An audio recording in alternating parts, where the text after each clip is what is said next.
So how far did we get into Romans? Halfway through chapter 1. Just after, that's right. It is just halfway through. Right? We read the whole thing, but on Social commentary. we're still jumping in about the Okay, so we got to 16, right? For I'm not ashamed of the gospel of Christ, for it is the power of God to salvation for everyone who believes, for the Jew first and also for the Greek. For in it the righteousness of God is revealed from faith to faith, as it is written, the just shall live by faith.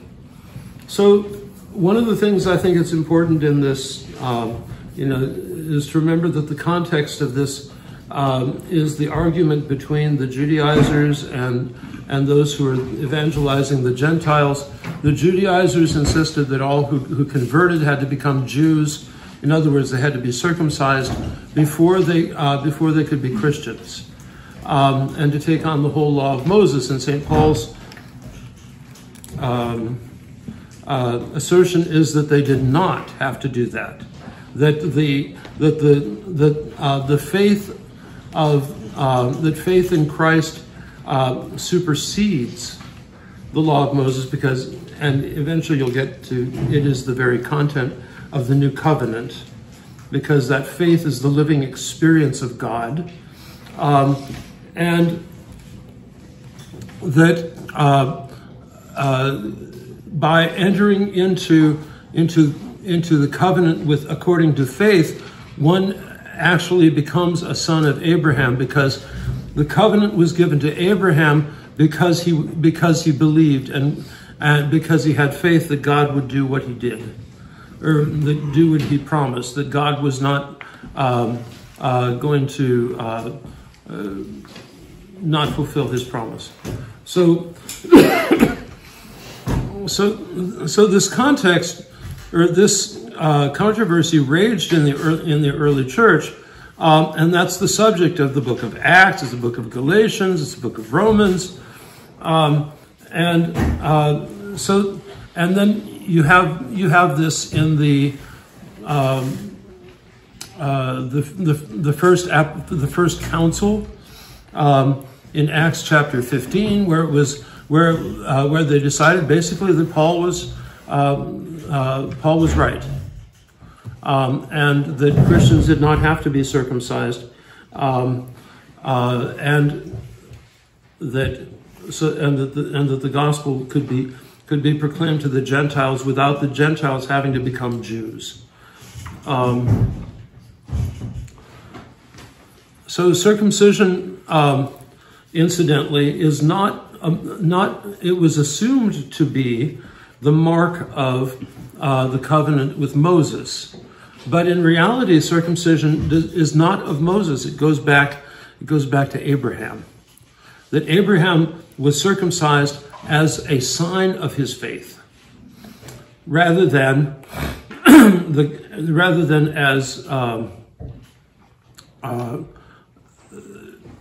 it having any significance in itself other than that. People sometimes make an analogy between circumcision in the Old Testament and baptism in the New, and that's really not correct.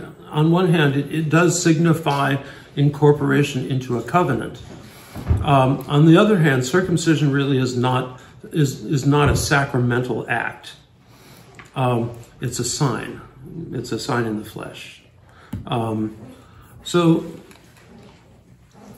this whole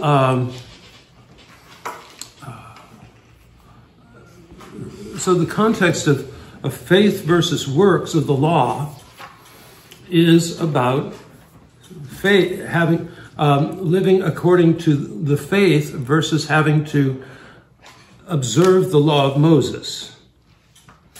So the law of Moses was not just about the 10 Commandments. The law of Moses was about bathing 18 times a day, and washing your feet and washing your hands, and all of these ritual requirements, and who you could eat with and who you couldn't eat with, and what kind of food you could eat, and all of this other stuff.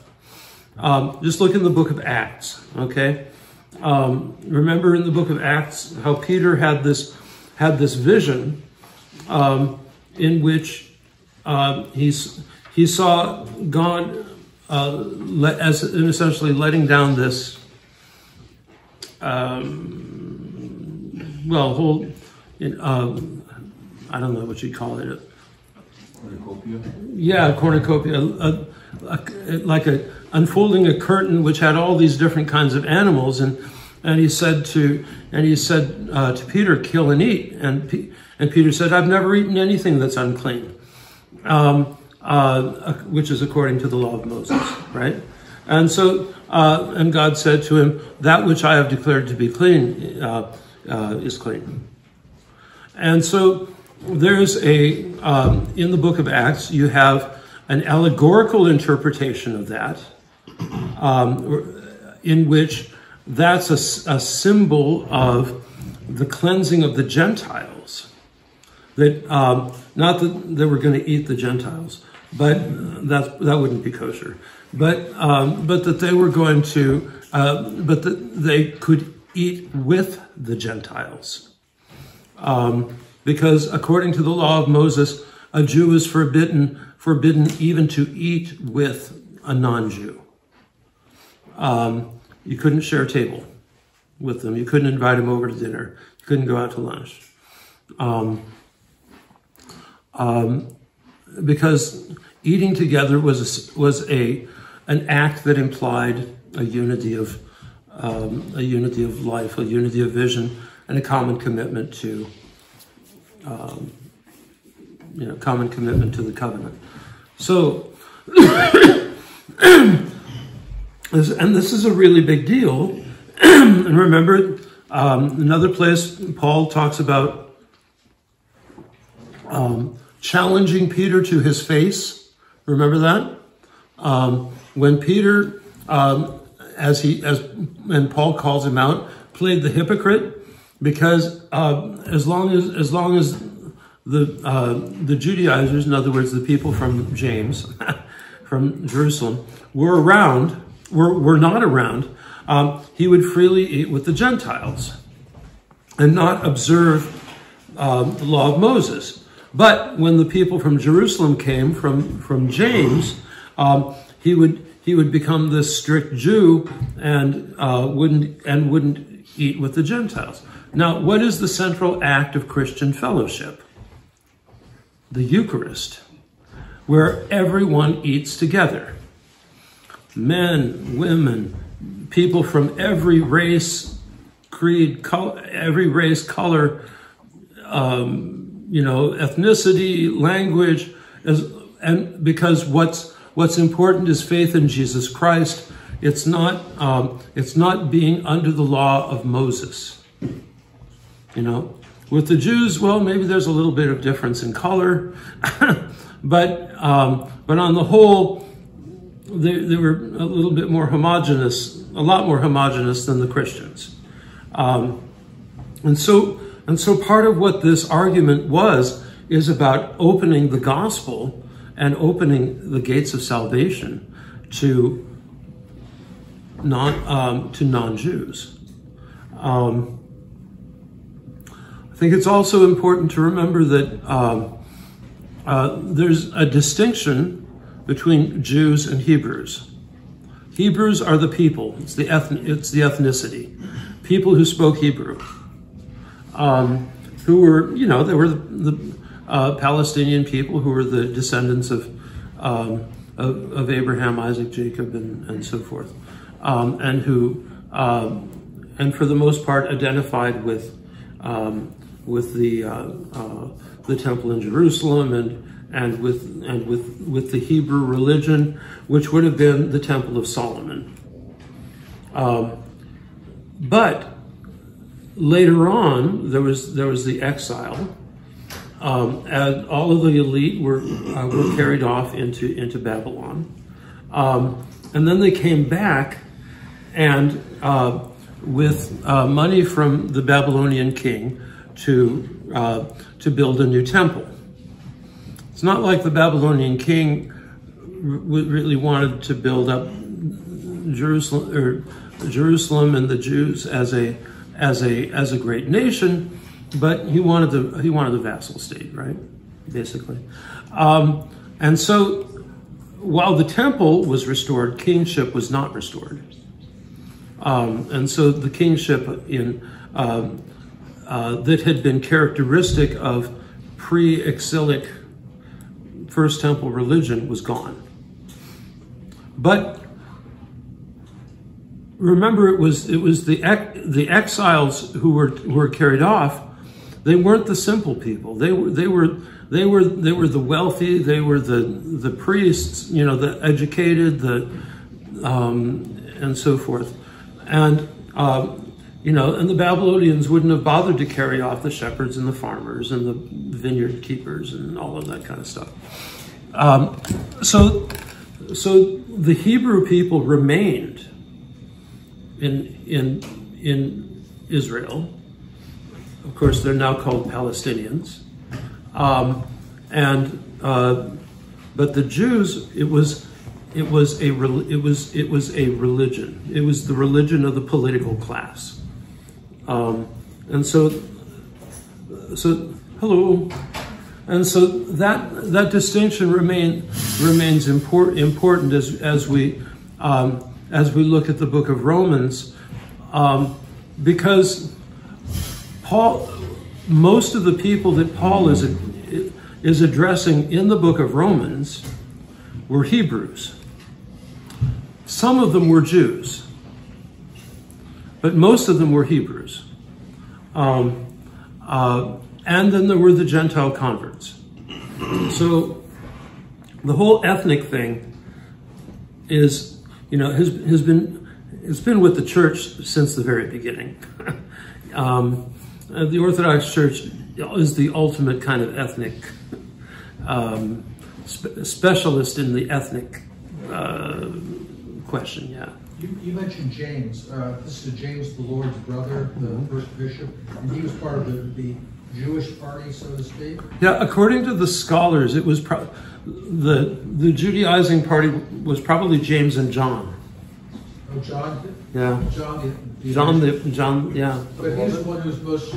He was supposedly the biggest anti-Semite of the crowd, right? I mean, he was the one who had the most negative references to Jews, right, in the entire New Testament. Right.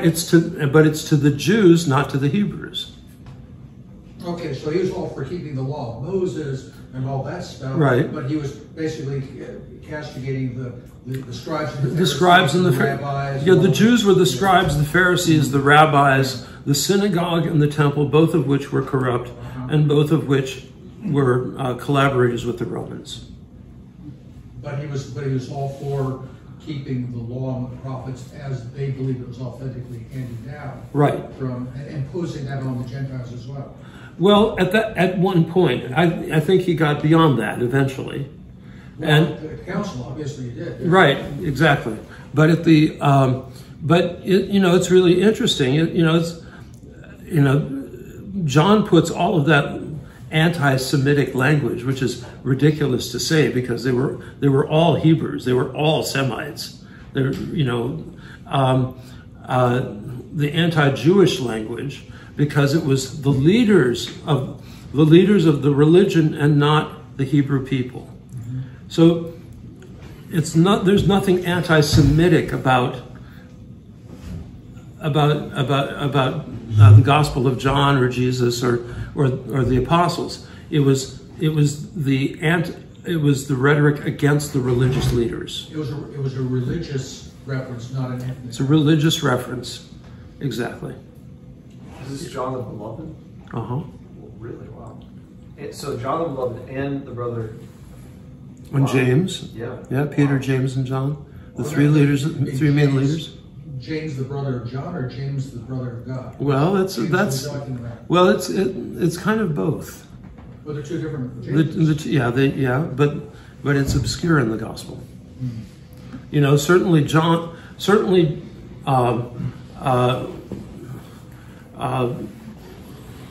So James the Greater is the brother of John, who were the sons of Zebedee, right? Who were Jesus's nephews. And wasn't the term brother also for like that extended family as well? Yeah, but so wait a second. James the Greater, and John were sons of Zebedee. Right. They were Zebedee was Like a cousin of Joseph or something. a cousin or brother. I mean, they were his nephews. Okay. Somehow, first, second, third, God only knows. And we don't, we have, there are places where the genealogy of all the apostles and the stuff is traced, and so it shows the interrelationship, because most of the people around Jesus were actually related to him. I thought we counted 3 Jameses, and the West generally counts 2 Jameses. They identified James the Lord's brother with one, James the Greater, James the Lesser. Right. James the Lesser is the Lord's brother. Okay. James and John are the sons of Zebedee. Right. James, the Lord's brother, became the leader of the church in Jerusalem. But he was not one of the 12, was he? Yeah, I think he was. He was either of the 12. He was certainly there. There was this whole. This is where it gets obscure. Yeah. And it's not really presented in detail in the gospel who exactly it was. And they have the list of the apostles. And some people group James, the Lord's brother, with the 12. Others do not. But there's no question that James, the Lord's brother, was the one who was the leader of the church in Jerusalem. And there's also no question that John, the beloved disciple, was the one to whom the Lord entrusted Mary as he was dying on the cross. Which would argue against James being her son, because why would she trust anybody if she had her own sons? Well, she didn't. Yeah, she had no other son. Right. So essentially, he entrusted her to his nephew, because John was young. He was like 17 or 18. He has a question. Yeah. I just wanted to comment as a more contemporary example. When I was studying at Cambridge, my best friend and sweet mate was a young man from Ghana, and he introduced another relative of his by saying he's a brother, he's a distant brother, he's a brother. As he was using the term, and I think this is pretty much how things apply in the gospel, the term brother is fairly inclusive. It means some kind of family relationship, but it doesn't necessarily mean same mother, same father. Right. And brother so things are nebulous, partly because the concept of brother was a little more inclusive, and it meant some shared blood, it meant some shared family. It did not necessarily mean your parents are the same man and woman, children same man and woman. By the way, this is Christos. I don't know if you've all met him yet. He's new in our monastery. Okay, so let's get to Romans 1:18. For the wrath of God is revealed from heaven against all ungodliness and unrighteousness of men who suppress the truth in unrighteousness. And that's an interesting phrase, interesting concept, that unrighteousness suppresses the truth.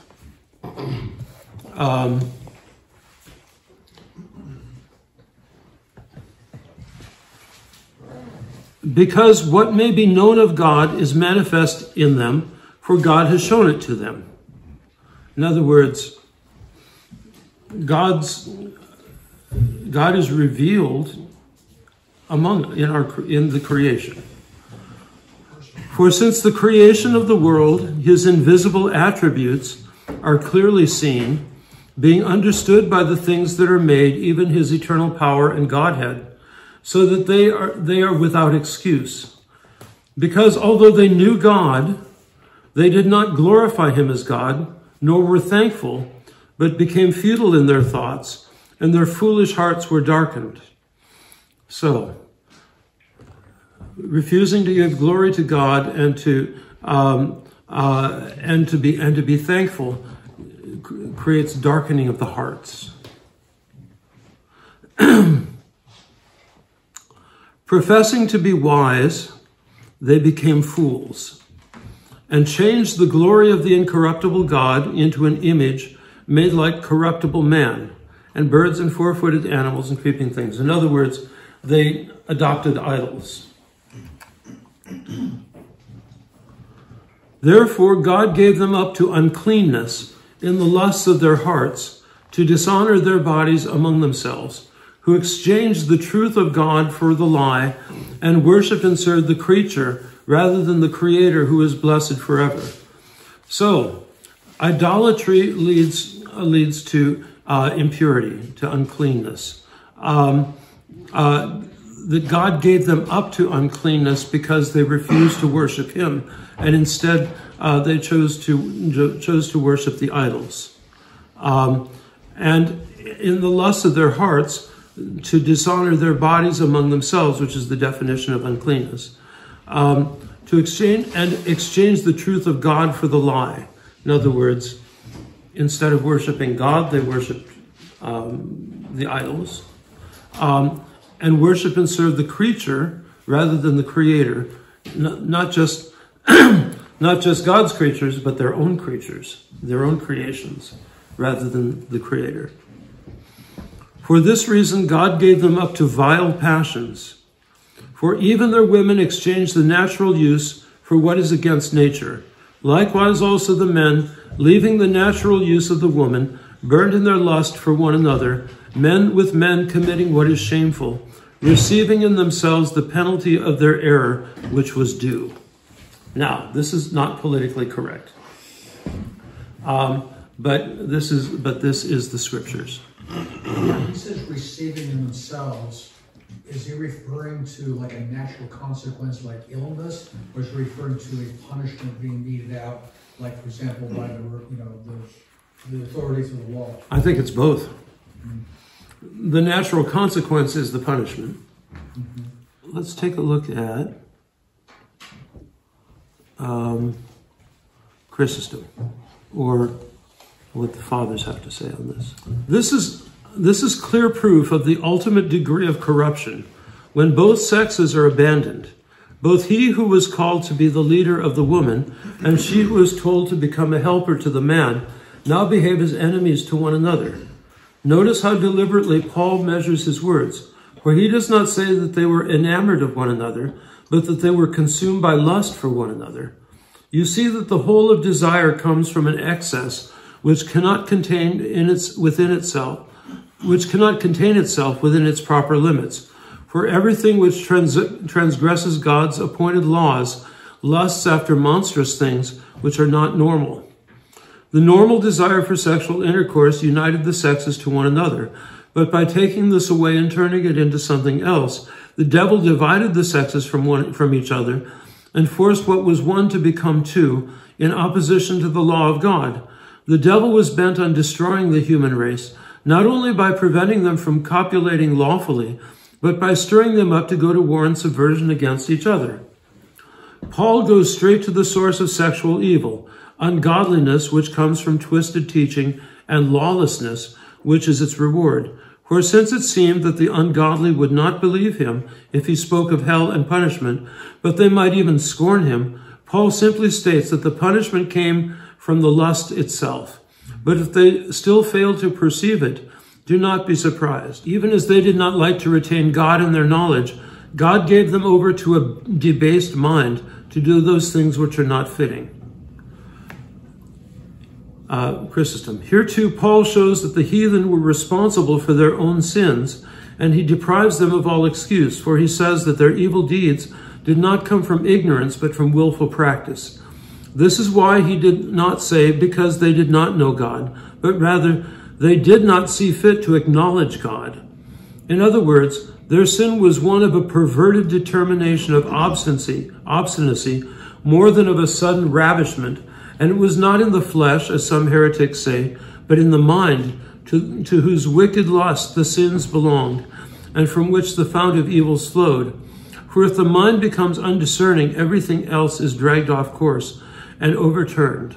So 29, being filled with all unrighteousness, sexual immorality, wickedness, covetousness, maliciousness, full of envy, murder, strife, deceit, evil-mindedness.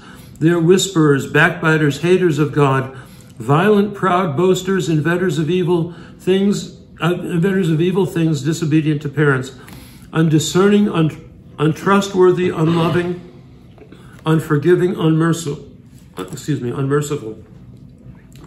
who, knowing the righteous judgment of God, that those who practice such things are deserving of death, not only do the same, but also approve of those who practice them. Having assumed two objections, Paul here removes them.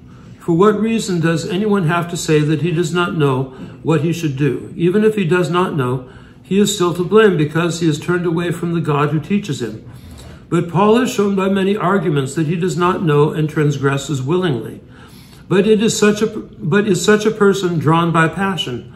Why in that case does he cooperate with it and even praise it? For they not only do such things themselves, says Paul, but they approve those who practice them. Paul thus puts the more serious sin first, in order to get it out of the way, for the one who praises the sin of others is far worse than the one who sins himself. And then he gets ready to deal more firmly with the sinner. In chapter 2.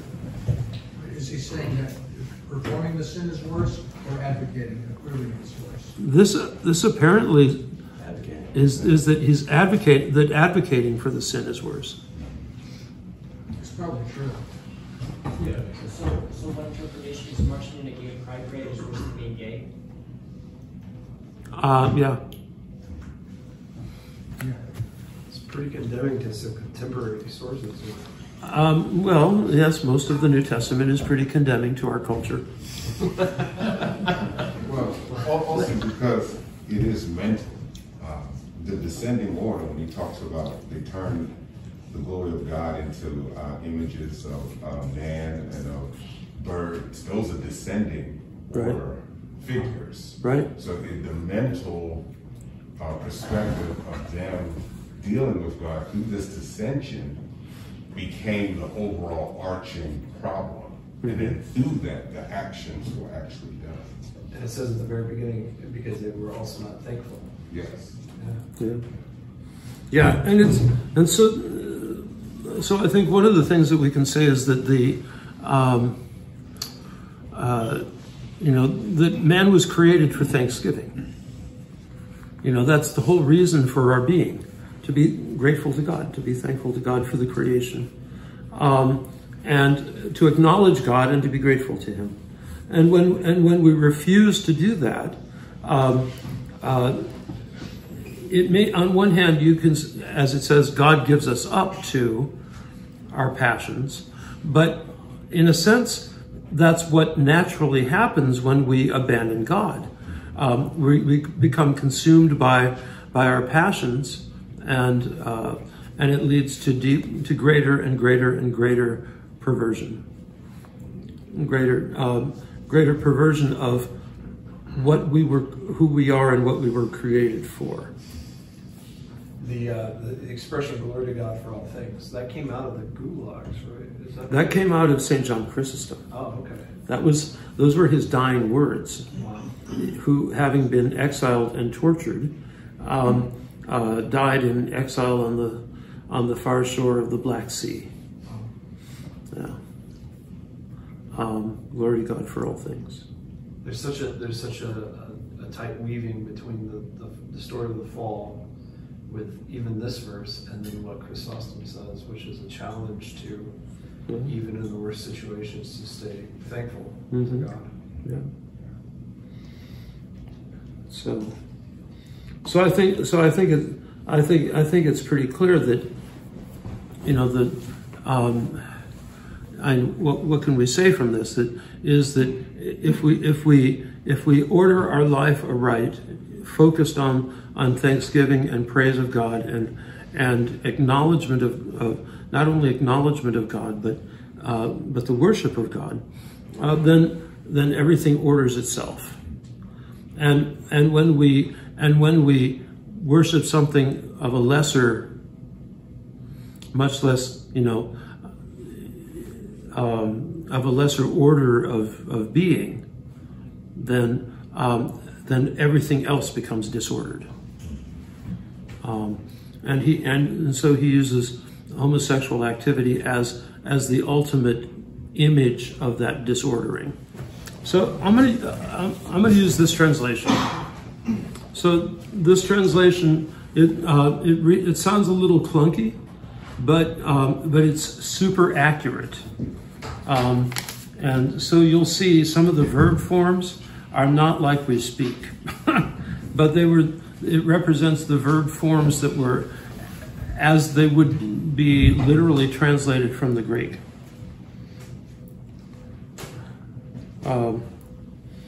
Wherefore thou art without excuse, O man, everyone that judges, for in what thou judgest the other, thou condemnest thyself. For thou who judgest dost practice the same things. But we know that the judgment of God is according to truth upon those who practice such things. But reckonest thou this, O man, who judgest those who practice such things, and doest them thyself, that thou shalt escape the judgment of God? Or despisest thou the wealth of his kindness and forbearance and long-suffering, not knowing that the kindness of God leads thee to repentance? But according to thy hardness and impenitent heart, thou storest up to thyself wrath in a day of wrath, and revelation of a righteous judgment of God, who will render to each according to his works. And that's an important phrase. Who will render to each according to his works.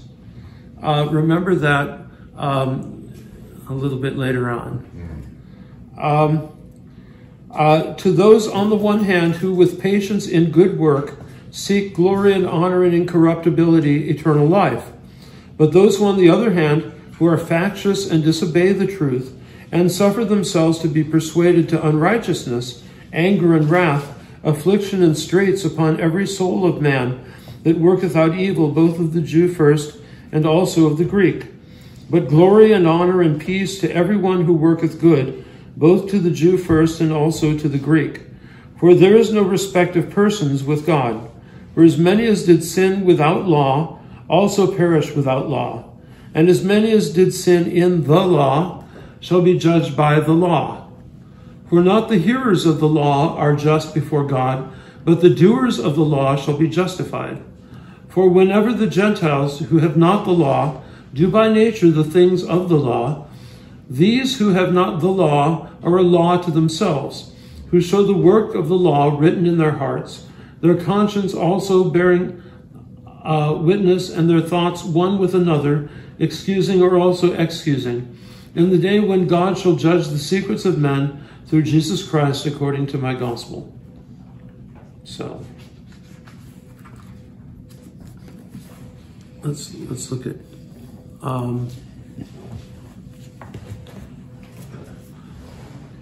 it doesn't really come out here. Some of the translation accuracy. Yeah, Matthew. When Paul was talking about the hearers of the law versus the doers of the law, I had a question concerning that. I was raised Episcopal, but most of my family are very sort of non-denominational or Protestant sects. And something I often heard growing up was that I'm saved. Almost like as if it's a sort of one-time event. And I always thought that didn't make sense to me, because it sort of implied that as long as you go to church or you sort of read the Bible, or you know something about it, you're fine. Would that be like a good verse to sort of be like, hey, it's not just that you know about it, you also have to sort of do it like continuously? Yeah. It's more like a process as opposed to like a one-time event. Right. Well, you see, this is a fundamental thing of orthodoxy. Orthodoxy is not about, Eastern theology is not about static states of being, where you get transferred from the static state of being damned. You say your sinner's prayer, and all of a sudden you're transferred to the static state of being saved, whatever that means. Meaning you're going to go to heaven, probably. In the most simplistic level. Orthodoxy does not understand things as in static states. It's all process. And for us, it's the process of deification. And obviously, for anyone who's conscious of their spiritual life, coming to faith is a process, right? We believe, we don't believe, we have questions, we doubt, we question, we think we want to run away, and this kind of goes on for 40, 50 years, right? So there's a process of coming to faith, and what is faith? Faith is not the knowledge of the mind; it's the knowledge of the heart. It's noetic knowledge. It's the spiritual perception of God. It's the direct perception of God, and not God as an object. You don't perceive that God exists. You perceive God. And you perceive in God And can I say from Protestantism also, we attempt to try to put that under sanctification. I heard that we. And that they. Well, this is very good, a very good question. In the sense of, the problem is though, in Protestantism, what happens is, like you said, that static state. And the problem is that people say the prayer, and where we want them to live this sanctification process, which means to be set apart for God's divine use, particularly, they just kind of remain in, I'm going to heaven, I said the prayer, and there's nothing, not for everybody, but for some, there's nothing that is pushing them into that deification process.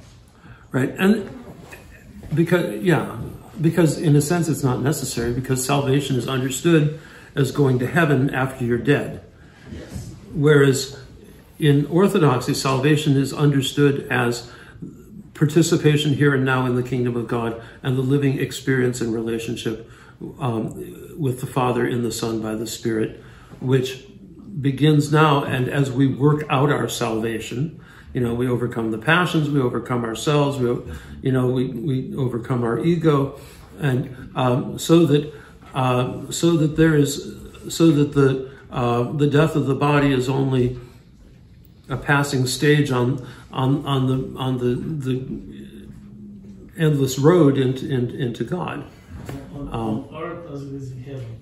What's that? On earth yes. as it is in heaven. Is it okay to, the way that I've understood it is that faith is the active movement towards God. Right. That's kosher. Well, that's part of it. It's the spiritual awareness of God. It's the relationship. It's the deep inner spiritual relationship with God.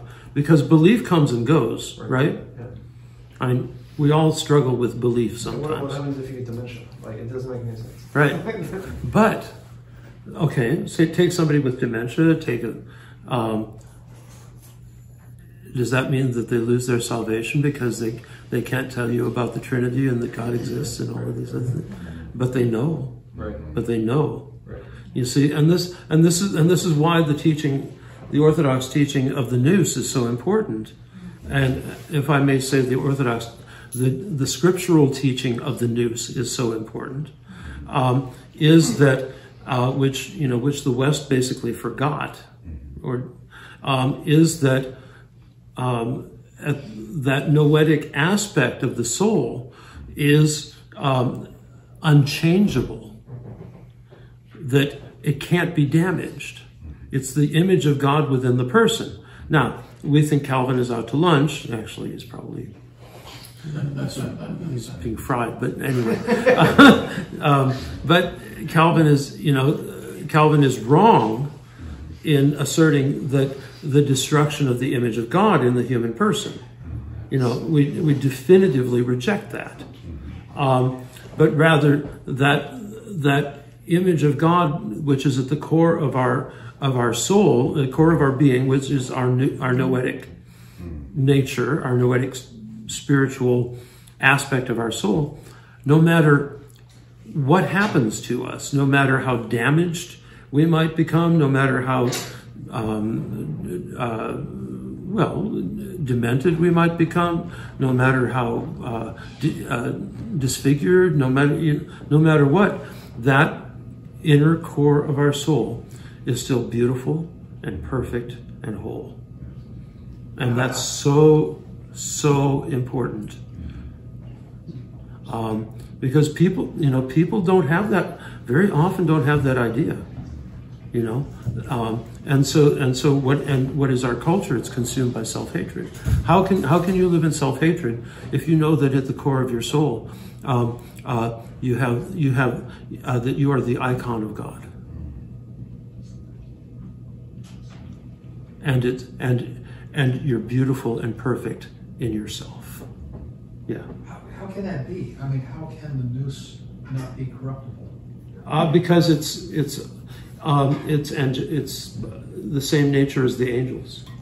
But they're corruptible.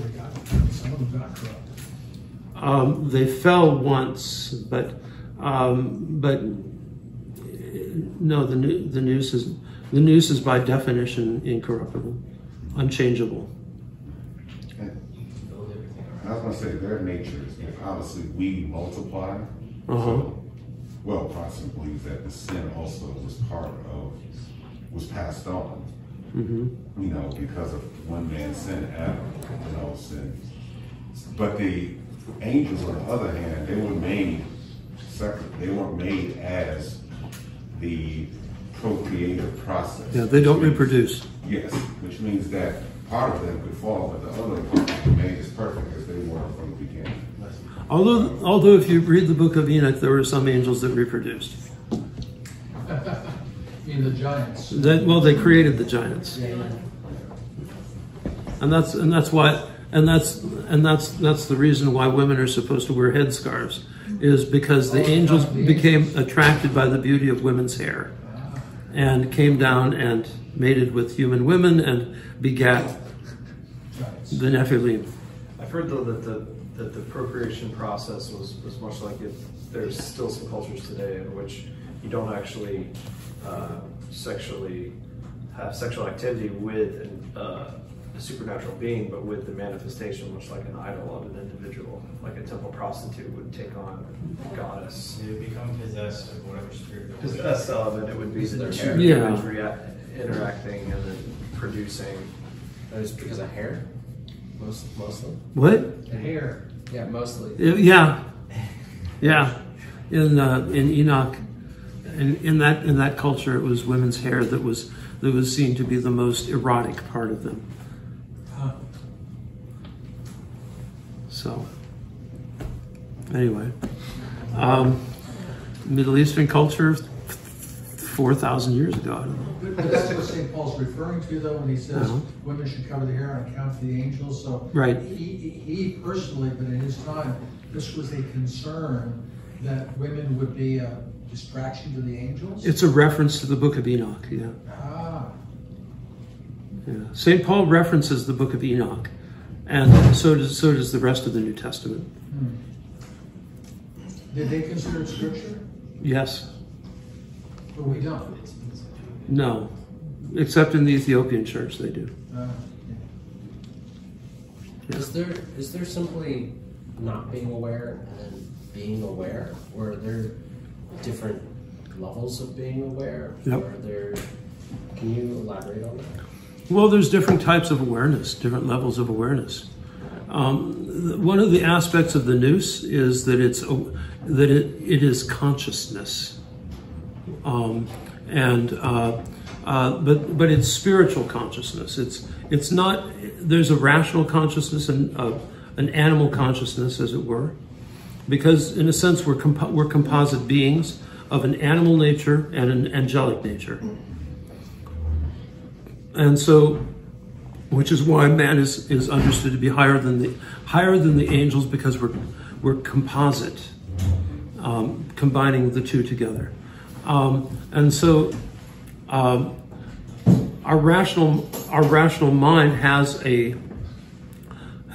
our soul is conscious, but it's a biological consciousness, right? And you can also say that the animals are conscious, and all these other things. But animals don't have a noetic nature. Animals are not, because the noetic nature has within it the image of God for the human being, in particular, and animals don't have that. Now, that doesn't mean that animals can't be conscious of spiritual things. Obviously, they can, but it's distinct from a human kind of consciousness. In Orthodox understanding, the fruit of the fall was not inherited guilt. It was mortality, but it also was that the noetic consciousness was essentially buried by the animal consciousness, by the consciousness of the brain. And people can live, St. Isaac, for example, talks about three levels of consciousness: carnal, psychological, and spiritual. Carnal, we all understand what that is. And if you live carnally, what are you doing? You're just gratifying your senses. It's the lowest level of existence, no different than any other animal. Psychological is unique to man, but on the created level, it's man as the image of God, but not realized, not actualized. And so you can live entirely on the psychological level, and people do. The world is people living on the psychological level, unconscious and oblivious to the spiritual. And that being oblivious to the spiritual is the nature of fallenness. Because what Adam and Eve were created for was to have their awareness, their consciousness integrated by the spiritual awareness, by the noetic awareness. And instead, they fell by their own willfulness, by their own self-will, into a state of being purely of being conscious primarily on an animal level, carnal and psychological. Now, the psychological level includes the humanities, the arts, the sciences, languages, and all the things that human culture creates. Intellect. What? Intellect. No, I'll get there. But it's what we commonly refer to as the intellect in our culture, in our use of the language. The nous is buried to different degrees in different people. If you've had a really hard life, there's layers and layers and layers and layers of pain and distraction and all these other things that distract you from awareness of God. But still, some people have that natural awareness of God. Some people are completely oblivious to the point where they deny the existence of God. They deny the existence of the spiritual. What I like, my favorite analogy is, for those of us, there's only a few of us, old enough to remember what an Etch-a-Sketch is. Okay, you can move the little thing around with and but it's only in 2 dimensions, right? And it's either up and down or backwards and forwards. It's not even on the, you know. It's too bad Father Andrew's not here. It's what I call the Flat Earth Society. Because you can imagine, you think about being in 2 dimensions. There's backwards, forwards, and right and left, but there's no up and down. But when you have a spiritual awakening, all of a sudden there's another whole dimension, and it totally changes your consciousness, your perception of everything. Well, that's what happens when we have a spiritual awakening. However it comes, and so all of a sudden we're not just animals gratifying our lusts. We're not just living according to our own rational mind and our own fallen self-will. We're conscious and aware that there is a God, and He loves us, and we need to conform ourselves to His will. And so there are these 3 levels of consciousness. And so actually most of what Orthodox spirituality is about is developing the noetic consciousness, which is focused on the awareness of God. But it's not really, but awareness of God is, here we get to this discussion earlier, objective, subjective. And awareness of God is not awareness that God exists, that there is this object called God that exists someplace. Okay, that's actually a very childish and simplistic understanding.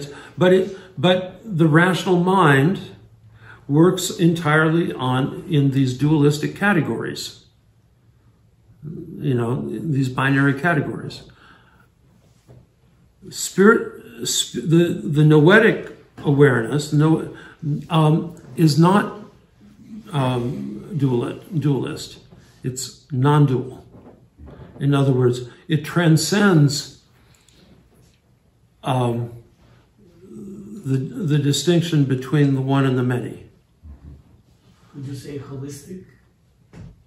It's holistic, but it's beyond that. It means it's not 2. Like the Trinity is a non-dual concept, right? It's not 2, it's 3. Now, the Catholics with their filioque doctrine did their best to transform it into a dualistic concept. That doesn't work.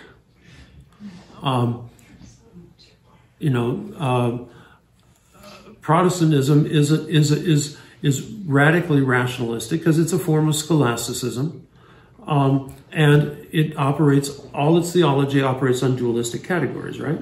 Basically. And we would say conscience is actually a noetic faculty, but that everyone has it. It may be, we cover it over, we do our best to ignore it sometimes, we try and extinguish that consciousness of sin. Conscience and consciousness in most languages is the same word, incidentally. Yeah. What would be the relation of the noetic faculty with, like, psychopaths, for example? Like, what's up with that?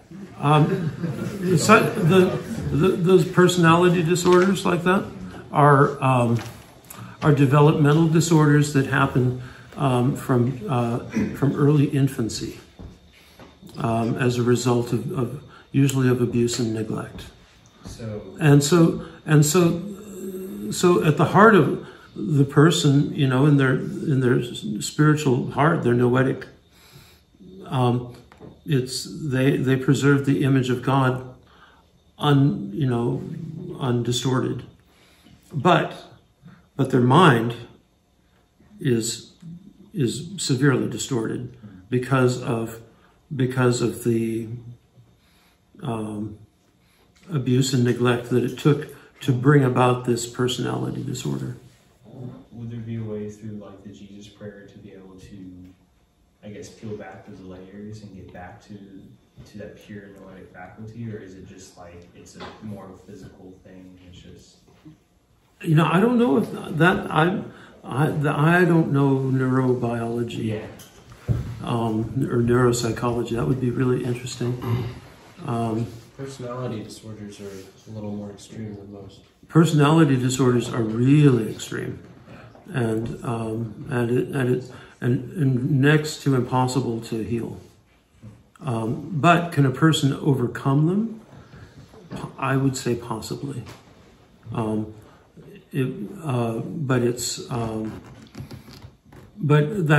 that damaging of the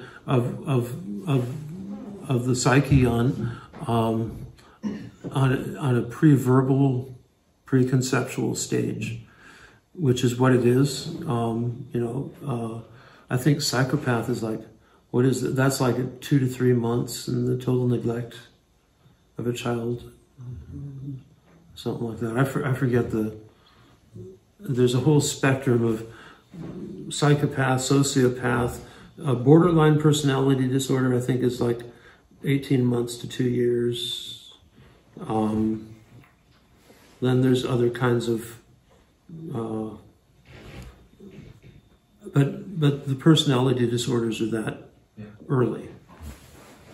God still loves the psychopath. God still loves them all, yeah, and we need to love them too, even if they don't understand what that is. They have a great time. It's horrible, but the prospects for healing that are very, very low. Now, with God, anything can happen, but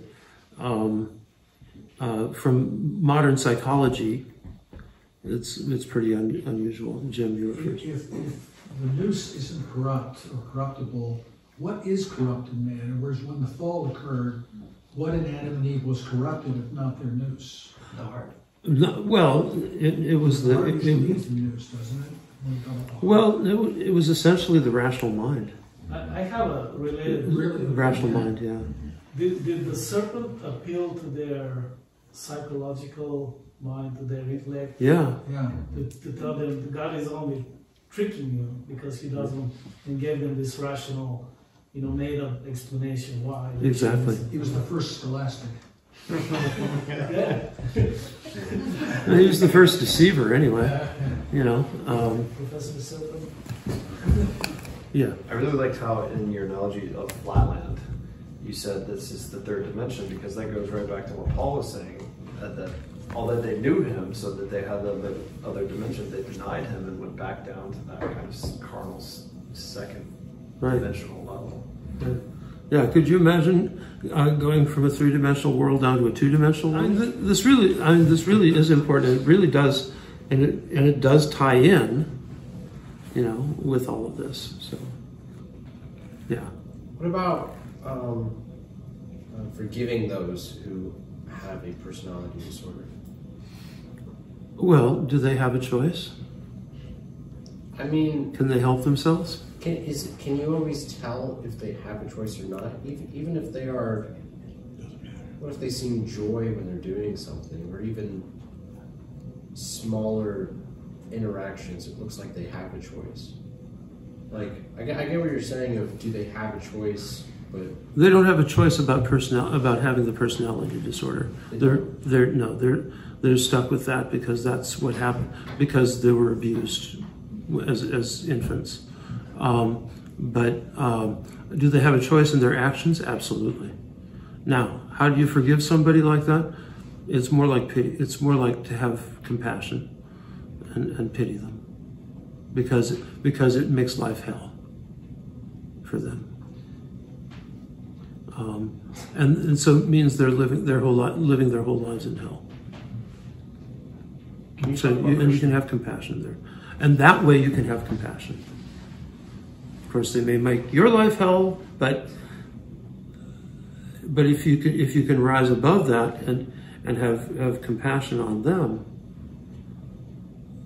you've taken it, you've redeemed it. You've redeemed your suffering and transformed it into compassion. Well, don't we forgive because we want forgiveness? Right? And if you don't forgive, you won't have peace, and you won't have forgiveness. Right. So, To forgive does not mean to validate what the other person did.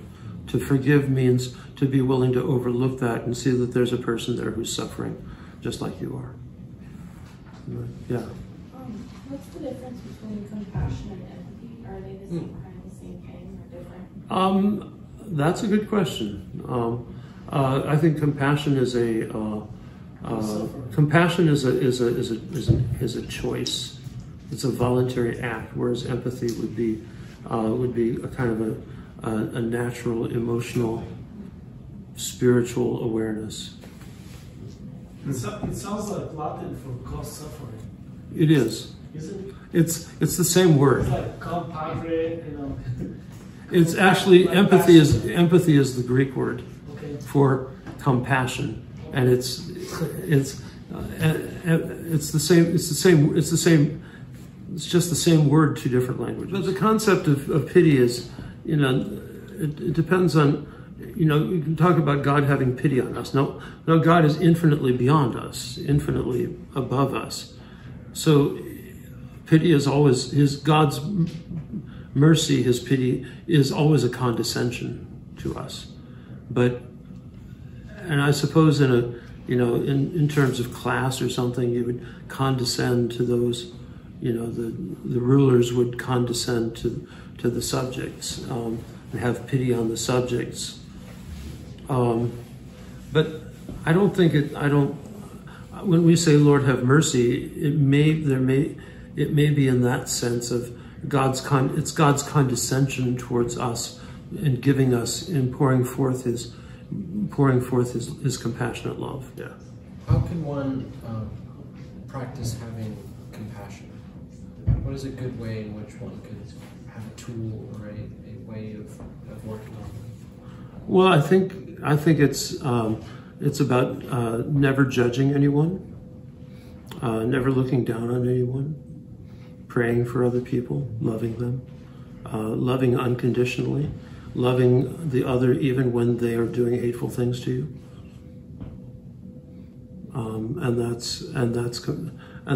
That's what develops compassion. And it's forgiving, so that forgiving unconditionally. And that's, and because that's what God does. That's what God has done. He forgave us unconditionally. And so we ought to forgive one another unconditionally. It's not only if he repents. It's an attitude of automatic forgiveness and acceptance of the other, which is part of what compassion is. A co-feeling, or feeling the other's state of being. I have a question. Sure. In the part where he talks about whenever you judge another, you condemn yourself. That seems obviously to be a parallel to Christ's. I think it was Christ who said, "Judge not, yet you be judged." But is the judging not, lest you be judged, is that to say that, in the way that I thought that I heard that you described it earlier, that you are actually just judging yourself in those things that you see in the other person, or that you are receiving a judgment? Well, usually what we judge other people for, or what we see of ourselves that we hate, that is reflected in the other person. So when we judge another, we're actually judging ourselves, that's and also, how can we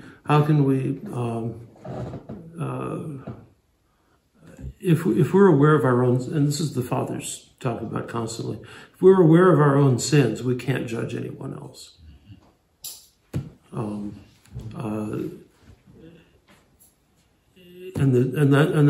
That's really important, because how can I judge somebody if I myself am doing the same things. Otherwise, I'm just a complete hypocrite. The Lord also says, with the you will be judged according to the judgment that you use. And can we stand up to our own judgment? We can't judge anyone, and because we only condemn ourselves.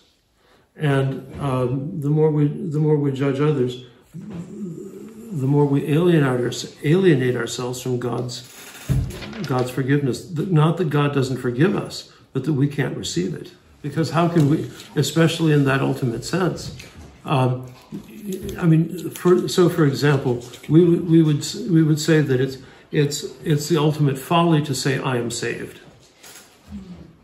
Ultimate folly. Because I have a long way to go. Hopefully, you know, before I have to stand at that ultimate judgment seat. You know, Christ is our judge, not here. We can't judge anybody. We can't judge anybody about going to hell or going to heaven, or, you know, the church recognizes that the saints have attained salvation, have attained that fullness of divine life, because they're so deified that they continue to operate here on earth, despite the fact that they may have died 2,000 years ago. But I can't say that I am saved, and that I'm definitively going to heaven, whatever that means, because I haven't come to the last judgment yet, and that's not for me to judge. That's for Christ to judge. The modern mind would say that Paul is being awfully judging in chapter 1. I mean, where do you get the distinction between not judging others and not saying, oh, everything's fine, all behaviors are fine, all that stuff that's being described in chapter 1, that's all fine too, that's all good. Mm-hmm. The only thing that's bad is judging that behavior. Mm-hmm. I mean, if you take that literally, we can't judge anything. Others, we can't judge anything. We can't say anything is right or wrong. Mm-hmm. People, so we don't mean that. No, we're talking about judging people. We're not talking about judging behaviors. And certainly there are some behaviors that are right, which lead to greater and greater communion with God. And there are behaviors that are wrong, which lead to greater and greater alienation from God. And that which leads to greater alienation from God is that denial of God, the refusal to acknowledge God, the refusal to worship God, and running after one's passions in order to distract oneself from God. That's evil. And there are things that are good, and there are things that are evil. And that which is good leads to communion with God, and that which is evil leads away from communion with God. And what's interesting is that on a spiritual level is that the more spiritually mature you become, the more sensitive you become to that. So the attitude of the greatest saint is, I'm the greatest of all sinners. It's not a slogan. It's not a slogan. And it's something that they deeply, absolutely feel and believe. That I am the greatest of all sinners because I lost the consciousness of God for a moment. And my mind descended into hell. You have to be, if you can imagine being on that level of being in complete conscious awareness of God and then losing that. And so for example, if you read St. Silouan, that's part of what he's talking about. Abandonment by God. It's not abandonment by God, there's an abandonment of God.